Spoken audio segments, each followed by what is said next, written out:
Hello friends, আজকের এই ভিডিওতে আমরা দেখব যে ফেসবুক স্ট্যাটাস হাইড কিভাবে করতে হয়। যদি আপনিও আপনার ফেসবুক স্ট্যাটাসকে কারো কাছ থেকে গোপন করতে চান, তাহলে কিভাবে আপনি ফেসবুকের স্ট্যাটাস অন্যদের থেকে বা কারো কাছ থেকে কিভাবে গোপন করবেন, তাই আজকের ভিডিওতে আমরা দেখব।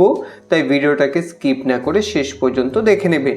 এখন আপনাদের ফেসবুকের স্ট্যাটাস হাইড করার জন্য সবার প্রথমেই আপনাকে ফেসবুককে ওপেন করে এখন ক্রিয়েট স্টোরির উপরে এখানে প্লাসের আইকনে ক্লিক করবেন। এখানে ক্লিক করার পর এখন আপনি ডান দিকে সেটিংসের আইকন দেখতে পাবেন। এখান থেকে আপনারা এই সেটিংসের আইকনে ক্লিক করবেন। ক্লিক করার পর এখন যদি এখানে আপনাদের পাবলিক করা থাকে, তাহলে সবার প্রথমে আপনি এখান থেকে ফ্রেন্ডসে ক্লিক করে দেবেন। ক্লিক করার পর এখন বন্ধুরা এখান থেকে আপনারা হাইড স্টোরি ফ্রম এখানে ক্লিক করবেন।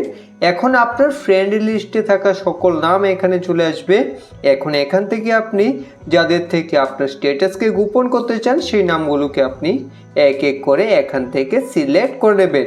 এইভাবে আপনি সিলেক্ট করার পর এখন আপনি ব্যাক হয়ে আসুন। ব্যাক হয়ে আসার পর সেটিংস আপডেট হয়ে যাবে। এখন আপনি এখানে যে নামগুলোকে সিলেক্ট করছেন তারা কেউ আর আপনার ফেসবুকের স্ট্যাটাস দেখতে পারবে না। তো আপনি এখান থেকে ব্যাক হয়ে আসুন। তারপর সেটিংস আপডেট হয়ে যাওয়ার পর এখন আপনি যখন ফেসবুকে স্ট্যাটাস লাগাবেন, তো আপনি যে নামগুলোকে সিলেক্ট করেছেন তারা আর আপনার ফেসবুকে স্ট্যাটাস দেখতে পারবে না। তো এইভাবে খুব সহজেই আপনি ফেসবুকের স্ট্যাটাসকে অন্যদের থেকে গোপন করতে পারবেন।